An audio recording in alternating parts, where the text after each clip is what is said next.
శాంతి.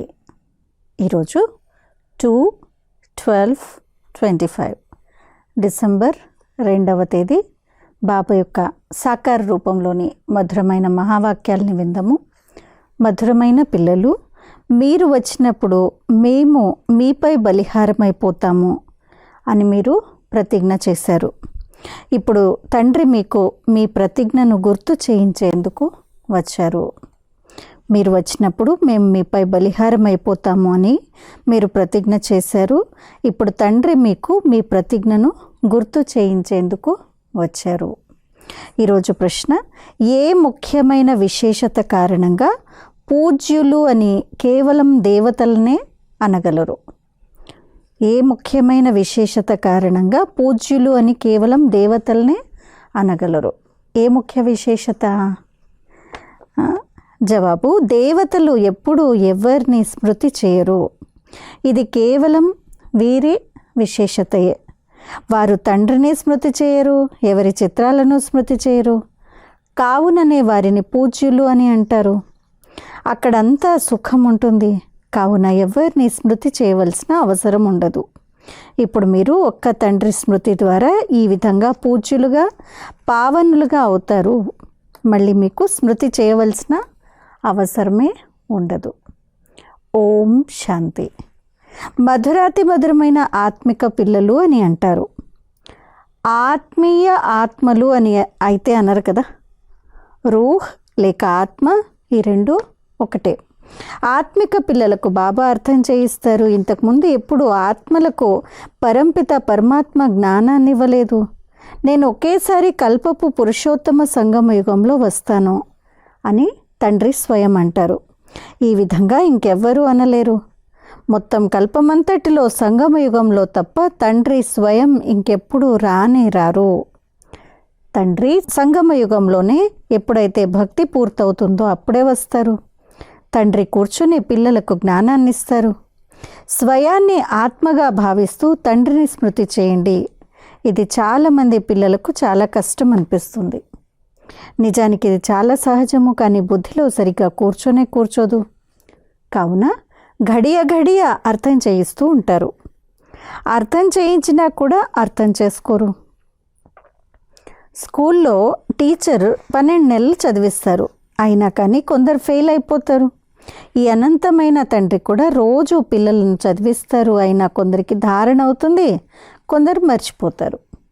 స్వయాన్ని ఆత్మగా భావిస్తూ తండ్రిని స్మృతి చేయండి అన్న ముఖ్యమైన విషయమే అర్థం చేయించబడుతుంది. నన్నొక్కడినే స్మృతి చేయండి అని తండ్రియే అంటారు. ఇంకే మనుష్య మాత్రులు ఎప్పుడూ ఇలా చెప్పలేరు. నేను ఒకేసారి వస్తాను, కల్పం తర్వాత మళ్ళీ సంగమయుగంలో ఒకేసారి పిల్లలైన మీకే అర్థం చేయిస్తాను. మీరే ఈ జ్ఞానాన్ని పొందుతారు, ఇంకెవరూ దీన్ని తీసుకోరు. ప్రజాపిత బ్రహ్మకు ముఖవంశావళి అయిన బ్రాహ్మణులైన మీరే ఈ జ్ఞానాన్ని అర్థం చేసుకుంటారు. కల్పపూర్వం కూడా తండ్రి ఈ జ్ఞానాన్ని వినిపించారని మీకు తెలుసు. బ్రాహ్మణులైన మీకే ఈ పాత్ర ఉంది. ఈ వర్ణాల్లో కూడా తప్పకుండా తిరగాలి. ఇతర ధర్మాల వారు ఈ వర్ణాలలోకి రానే రారు. భారతవాసులే ఈ వర్ణాలలోకి వస్తారు. భారతవాసులే బ్రాహ్మణులుగా కూడా అవుతారు. కావున తండ్రి భారతదేశంలోకి రావాల్సి ఉంటుంది. మీరు ప్రజాపిత బ్రహ్మ ముఖవంశావళి అయిన బ్రాహ్మణులు. బ్రాహ్మణుల తర్వాత దేవతలు మరియు క్షత్రియులు. క్షత్రియులుగా ఎవరు అవ్వరు. మిమ్మల్ని బ్రాహ్మణులుగా తయారు చేస్తారు, మళ్ళీ మీరు దేవతలుగా అవుతారు. మెల్లమెల్లగా కళలు తగ్గిపోవడంతో వారిని మళ్ళీ క్షత్రియులు అని పిలుస్తారు. క్షత్రియులుగా దానంతటా అదే అవుతారు. తండ్రి వచ్చి బ్రాహ్మణులుగా తయారు చేస్తారు, మళ్ళీ బ్రాహ్మణుల నుండి దేవతలుగా, మళ్ళీ వారి క్షత్రియులుగా అవుతారు.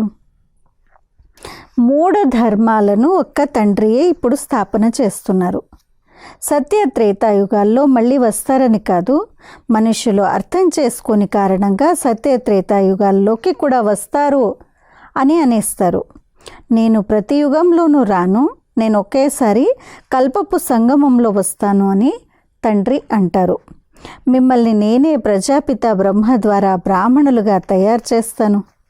నేను పరంధామం నుండి వస్తాను. అచ్చా, బ్రహ్మ ఎక్కడి నుండి వస్తాడు? బ్రహ్మ 84 జన్మలు తీసుకుంటాడు, నేను తీసుకోను. బ్రహ్మ సరస్వతులే విష్ణువు 2 రూపాలైన లక్ష్మీనారాయణలుగా అవుతారు. వారే 84 జన్మలను తీసుకుంటారు. మళ్ళీ ఇతడి అనేక జన్మల అంతిమంలో ఇతడిలోకి ప్రవేశించి ఇతడిని బ్రహ్మగా తయారు చేస్తాను. ఇతడికి బ్రహ్మ అన్న పేరును నేనే పెడతాను. ఇది ఇతడి స్వంత పేరు కాదు. పిల్లలు జన్మించాక 6వ రోజును వేడుకగా జరుపుతారు, జన్మదినాన్ని జరుపుకుంటారు. ఇతడి జన్మపత్రికలోని పేరు, బ్రహ్మబాబా జన్మపత్రికలో పేరు లేఖ్రాజ్. అది బాల్యం నాటి పేరు. సంగమయం యుగంలో ఇతడిలోకి తండ్రి ప్రవేశించడంతో పేరు మారింది. ఎప్పుడైతే ఇతడు వానప్రస్థావస్థలో ఉంటాడో అప్పుడు పేరు మారుతుంది. ఆ సన్యాసులు ఇళ్ళు వాకిళ్లను వదిలి వెళ్ళిపోతారు, అప్పుడు పేరు మారుతుంది. ఇతడైతే ఇంట్లోనే ఉంటాడు. ఇతడికి బ్రహ్మ అన్న పేరును పెట్టారు, ఎందుకంటే బ్రాహ్మణులు కావాలి కదా. మిమ్మల్ని తనవారిగా చేసుకుని పవిత్ర బ్రాహ్మణులుగా చేస్తారు. పవిత్రంగా చేయడం జరుగుతుంది. మీరు జన్మ నుండే పవిత్రులు కారు, మీకు పవిత్రంగా అయ్యే శిక్షణ లభిస్తుంది. మీరు ఎలా పవిత్రంగా అయ్యారు? ఇది ముఖ్యమైన విషయం. భక్తి మార్గంలో ఒక్కరు కూడా పూజ్యులుగా ఉండజాలరని మీకు తెలుసు. మనుష్యులు, గురువులు మొదలైన వారి కాళ్లకు నమస్కరిస్తారు, ఎందుకంటే వారి ఇళ్ళు వాకిళ్ళు వదిలి పవిత్రంగా అవుతారు. అంతేకాని వారిని పూజ్యులు అని అనరు. ఎవరైతే ఎవరిని స్మృతి చేయరో వారే పూజ్యులు. సన్యాసులు బ్రహ్మతత్వాన్ని స్మృతి చేస్తారు కదా, వారు ప్రార్థన చేస్తారు. సత్యుగంలో ఎవరిని స్మృతి చేయరు. మీరు ఆ ఒక్కరిని స్మృతి చెయ్యాలి అని ఇప్పుడు బాబా అంటారు. అది భక్తి. మీ ఆత్మ కూడా గుప్తమైంది. ఆత్మను యథార్థ రీతిగా ఎవరు తెలుసుకోరు. సత్యత్రేతాయుగాల్లో కూడా శరీరధారులు తమ పేరుతో పాత్రను అభినయిస్తారు. పేరు లేకుండా పాత్రధారులుగా అవ్వలేరు. ఎక్కడన్నా శరీరానికి పేరు తప్పకుండా ఇవ్వడం జరుగుతుంది. పేరు లేకుండా పాత్రను ఎలా అభినయిస్తారు? కావుననే భక్తి మార్గంలో మీరు వచ్చినట్లయితే మేము మిమ్మల్ని మావారిగా చేసుకుంటాము, ఇంకెవరిని చేసుకోము అని గానం చేస్తారు అని బాబా అర్థం చేయిస్తారు. మేము మీకు చెందిన వారిగానే అవుతాము అని ఆత్మయే అంటుంది. భక్తి మార్గంలో దేహదారులు ఎవరైతే ఉంటారో వారికే పేర్లు పెట్టడం జరుగుతుంది. వారిని మనం పూజించము. ఎప్పుడైతే మీరు వస్తారో అప్పుడు మీపైనే బలిహారం అవుతాము అని అంటారు. ఎప్పుడు వస్తారు అన్నది కూడా తెలియదు. అనేక దేహదారుల నామధారుల పూజను చేస్తూ ఉంటారు. ఇప్పుడు అర్ధకల్పం భక్తి పూర్తవుతుంది, అప్పుడే తండ్రి వస్తారు. మేము మిమ్మల్ని తప్ప ఇంకెవరిని స్మృతి చేయము అని మీరు జన్మజన్మాంతరాలు చెప్తూ వచ్చారు. మా దేహాన్ని కూడా స్మృతి చేయము అని అన్నారు. కానీ నా గూర్చే తెలియకపోతే మీరు నన్ను ఎలా స్మృతి చేయగలరు అని వారు కూడా అంటారు. ఇప్పుడు బాబా కూర్చొని పిల్లలకు అర్థం చేయిస్తారు.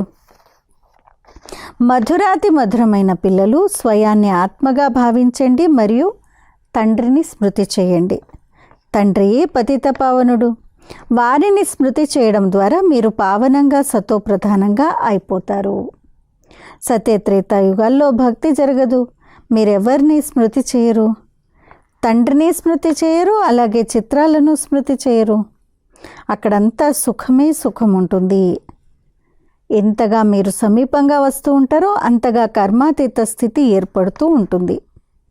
సత్యుగంలో కొత్త ప్రపంచము, కొత్త ఇంట్లో సంతోషం కూడా ఎంతగానో ఉంటుంది.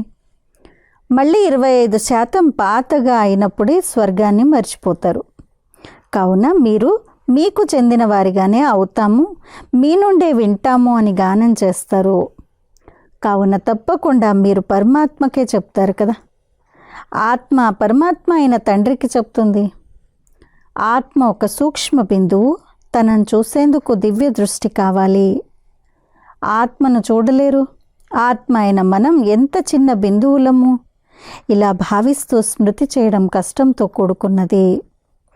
ఆత్మ సాక్షాత్కారం కొరకు ప్రయత్నించరు, పరమాత్మ కొరకు ప్రయత్నిస్తారు. తాను వేలాది సూర్యుల కన్నా తేజోమయుడు అని వారిని గూర్చే విన్నారు. ఎవరికైనా సాక్షాత్కారం జరిగితే చాలా తేజోమయంగా ఉంది అని అంటారు. ఎందుకంటే అదే వినున్నారు. వేల సూర్యుల కంటే ప్రకాశమయుడు, తేజోమయుడు అని విన్నారు కదా, అలాగే కనిపించింది అంటారు. ఎవరి నవవిధ భక్తిని అయితే చేస్తారో వారినే చూస్తారు, లేకపోతే విశ్వాసమే కూర్చోదు. ఆత్మనే చూడకపోతే పరమాత్మను ఎలా చూస్తారు అని తండ్రి అంటారు. ఆత్మను ఎలా చూడగలరు? మిగిలిన వారందరికీ శారీరక చిత్రాలు ఉన్నాయి, పేరుంది, ఆత్మ ఒక బిందువు చాలా చిన్నది, దాన్ని ఎలా చూడగలరు? ఎంతో ప్రయత్నిస్తారు, కానీ ఈ కళ్ళతో చూడలేరు. ఆత్మకు జ్ఞానపు అవ్యక్త నేత్రాలు లభిస్తాయి. ఆత్మ అయిన మనం ఎంత చిన్నగా ఉంటామో ఇప్పుడు మీకు తెలుసు. ఆత్మనైన నాలో 84 జన్మల పాత్ర నిండి ఉంది, దానిని నేను పునరావృతం చెయ్యాలి. శ్రేష్టంగా అయ్యేందుకు తండ్రి శ్రీమతం లభిస్తుంది, కావున దానిపై నడవాలి. మీరు దైవీ గుణాలను ధారణ చేయాలి. మీ అన్నపానాదులు కూడా రాయల్గా ఉండాలి. నడవడిక కూడా చాలా రాయల్గా ఉండాలి. మీరు దేవతలుగా అవుతారు. దేవతలు స్వయం పూజ్యులు, వారెప్పుడూ ఎవరి పూజను చెయ్యరు. వీరు డబల్ కిరీటధారులు కదా, వారు స్వయం పూజ్యులు, వారెప్పుడూ ఎవరి పూజను చెయ్యరు, కావున తప్పకుండా వారు పూజ్యులే కదా. సత్యుగంలో ఎవరిని పూజించవలసిన అవసరమే లేదు. ఒకరినొకరు తప్పకుండా గౌరవాన్ని ఇస్తారు. ఇలా నమస్కరించడాన్ని గౌరవము అని అంటారు. మనసులో వారిని తలుచుకోవడం మాత్రమే కాదు, గౌరవం అయితే ఇవ్వవలసిందే. నమస్కారానికి ప్రతి నమస్కారం చేయాల్సిందే. ప్రెసిడెంట్పై అందరూ గౌరవాన్ని ఉంచుతారు. తాను పెద్ద పదవి కలవాడు అని వారికి తెలుసు. పూజ్యుల వలె అతడికి నమస్కరించనైతే నమస్కరించరు కదా. ఈ జ్ఞాన మార్గం పూర్తిగా వేరు. ఇందులో కేవలం స్వయాన్ని ఆత్మగా భావించాలి అని బాబా అర్థం చేయిస్తారు. దీన్ని మీరు మర్చిపోయారు. శారీరక పేర్లను గుర్తు చేసుకుంటున్నారు. తప్పకుండా పేరుతోనే పనులు చేయగలరు. పేరు లేకుండా ఎవరినైనా ఎలా పిలవగలరు? మీరు శరీరధారులుగా అయ్యి పాత్రను అభినయిస్తారు, కానీ బుద్ధి ద్వారా శివబాబాను స్మృతి చేయాలి. మేము కృష్ణుడినే తలుచుకోవాలి అని కృష్ణుని భక్తులు భావిస్తారు. ఎక్కడ చూసినా కృష్ణుడే కృష్ణుడు, నేను కృష్ణుడినే, నీవు కృష్ణుడివే అని అంటారు. అరే, నీ పేరు వేరు, అతడి పేరు వేరు, అందరూ కృష్ణుడే కృష్ణుడిలా ఎలా అవుతారు? అందరికీ కృష్ణుడు అన్న పేరు ఉండదు కదా. నోటికి ఏది వస్తే అది అంటూ ఉంటారు. భక్తి మార్గపు చిత్రాలు మొదలైన వాటన్నింటినీ మరిచి ఒక్క తండ్రినే స్మృతి చేయండి అని ఇప్పుడు బాబా అంటారు. చిత్రాలను మీరు పతిత పావని అని అనరు. హనుమంతుడు మొదలైన వారు పతిత పావనులు కారు. అనేక చిత్రాలున్నాయి, ఎవరు పతిత పావనులు కాదు. శరీరం ఉన్న దేవీలు మొదలైన వారెవ్వరిని పతిత పావనులు అని అన్నారు. 6-8 భుజాలు కల దేవీలు మొదలైన వారిని తయారు చేస్తారు. అంతా తమ బుద్ధితోనే తయారు చేస్తారు. వారెవరు అన్నది ఎవ్వరికీ తెలియదు. వీరు పతిత పావనుడైన తండ్రి పిల్లలు, సహాయకులు అన్నది ఎవ్వరికీ తెలియదు. మీ రూపం సాధారణమైందే, ఈ శరీరం అయితే నశించిపోతుంది. మీ చిత్రాలు మొదలైన ఉంటాయని కాదు, ఇవన్నీ అంతమైపోతాయి. నిజానికి దేవీలు మీరే. సీతాదేవి, ఫలానాదేవి అన్న పేర్లతో పిలుస్తారు. రామదేవత అని అనరు. ఫలానాదేవి లేక శ్రీమతి అని అంటారు. అది కూడా తప్పే అవుతుంది. మీరు పావనులుగా అయ్యేందుకు పురుషార్థం చేయాలి.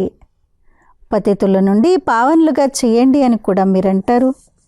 లక్ష్మీనారాయణలుగా చేయండి అని అనరు. పతితుల నుండి పావనులు కూడా తండ్రియే చేస్తారు. వారే నరుడి నుండి నారాయణుడిగా చేస్తారు. వారు పతిత పావనుడు అని నిరాకారుణ్ణే అంటారు. మరియు సత్యనారాయణ కథను వినిపించే వారిని వేరుగా చూపించారు. బాబా సత్యనారాయణ కథను వినిపించి అమరులుగా చేయండి, నరుడి నుండి నారాయణుడిగా చేయండి అని అయితే అనరు. కేవలం మీరు వచ్చి పావనంగా చేయండి అని అంటారు. తండ్రియే సత్యనారాయణ కథను వినిపించి పావనంగా తయారు చేస్తారు. మీరు మళ్ళీ ఇతరులకు సత్య కథను వినిపిస్తారు. దీన్ని ఇంకెవ్వరూ తెలుసుకోలేరు, మీరు తెలుసుకుంటారు. మీ ఇంట్లో మిత్ర సంబంధికులు, సోదరులు మొదలైన వారున్నా వారు కూడా అర్థం చేసుకోరు. अच्छा मीठे मीठे सिक्की लदे बच्चों प्रति माता पिता बाप दादा का याद प्यार और गुड मॉर्निंग. रूहानी बाप की रूहानी बच्चों को नमस्ते. हम रूहानी बच्चों की रूहानी माता पिता बाप दादा को याद प्यार गुड मॉर्निंग और नमस्ते. ధారణ కొరకు ముఖ్య సారము. మొదటి పాయింట్, స్వయాన్ని శ్రేష్టంగా చేసుకునేందుకు బాబా శ్రీమతం ఏదైతే లభిస్తుందో దానిపై నడవాలి. దైవీ గుణాలను ధారణ చేయాలి. అన్నపానాదులు, నడవడిక అన్నింటినీ రాయల్గా ఉంచుకోవాలి. 2, పరస్పరం ఒకరినొకరు స్మృతి చేసుకోకూడదు, కానీ గౌరవాన్ని తప్పకుండా ఇవ్వాలి. పావనులుగా తయారయ్యే పురుషార్థం చెయ్యాలి మరియు చేయించాలి. ఈరోజు వరదానము, ఎవర్ హ్యాపీ భవ, సదా సంతోషంగా ఉండండి. నీరస వాతావరణంలో సంతోషపు ప్రకాశాన్ని అనుభవం చేయించే ఎవర్ హ్యాపీ భవ. నీరస వాతావరణంలో సంతోషపు ప్రకాశాన్ని అనుభవం చేయించే ఎవర్ హ్యాపీ భవ. ఎవర్ హ్యాపీ అనగా సదా సంతోషంగా ఉండే వరదానం ఏ పిల్లలకైతే లభించిందో వారు దుఃఖపు అలను ఉత్పన్నం చేయించే వాతావరణంలో, నీరస వాతావరణంలో, అప్రాప్తిని అనుభవం చేయించే వాతావరణంలో సదా సంతోషంగా ఉంటారు మరియు తమ సంతోషపు అలతో దుఃఖము మరియు ఉదాసీనతతో కూడిన వాతావరణాన్ని సూర్యుడు అంధకారాన్ని పరివర్తన చేసినట్లుగా పరివర్తన చేసేస్తారు. అంధకారం మధ్య ప్రకాశాన్ని తీసుకురావడము, అశాంతిలో శాంతిని తీసుకురావడము, నీరస వాతావరణంలో సంతోషపు ప్రకాశాన్ని తీసుకురావడము, దీన్నే ఎవర్ హ్యాపీ అని అంటారు. వర్తమాన సమయంలో ఈ సేవ యొక్క అవసరమే ఉంది. స్లోగన్, ఎవరినైతే శరీరం యొక్క ఏ ఆకర్షణ తన వైపుకు ఆకర్షించదో వారే అశరీరులు. ఎవరినైతే శరీరం యొక్క ఏ ఆకర్షణ తన వైపుకు ఆకర్షించదో వారే అశరీరులు. అచ్చా, అవ్యక్త ప్రేరణ ఇప్పుడు సంపన్నంగా మరియు కర్మాతీతంగా అవ్వాలనే ధునిలోనే ఉండండి. కర్మాతీతము అంటే కర్మల నుండి అతీతులైపోవడము అని అర్థం కాదు. కర్మల నుండి దూరం అవ్వకూడదు. కర్మ బంధనాల్లో ఇరుక్కోవటం నుండి అతీతము. కర్మబంధనాల్లో ఇరుక్కోవడం నుండి దూరం అవ్వటం, దీన్నే కర్మాతీతము అని అంటారు. కర్మయోగపు స్థితి కర్మాతీత స్థితిని అనుభవం చేయిస్తుంది. ఈ కర్మయోగపు స్థితి అతి ప్రియమైంది మరియు అతీతమైంది.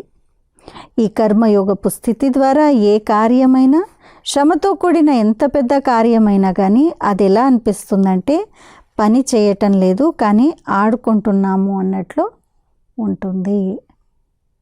అచ్చా, ఈరోజు ఇదే కర్మాతీతులుగా అంటే కర్మ నుంచి అతీతంగా ఉండటం కాదు, కానీ ఎలా ఉండాలి, కర్మ బంధనాల్లో ఇరుక్కోవడం నుండి అతీతంగా అయ్యేటువంటి అభ్యాసం చేస్తూ కర్మయోగపు స్థితిని, కర్మాతీత స్థితిని అనుభవం చేసే అభ్యాసాన్ని చేద్దాము. అచ్చా, ఓం శాంతి.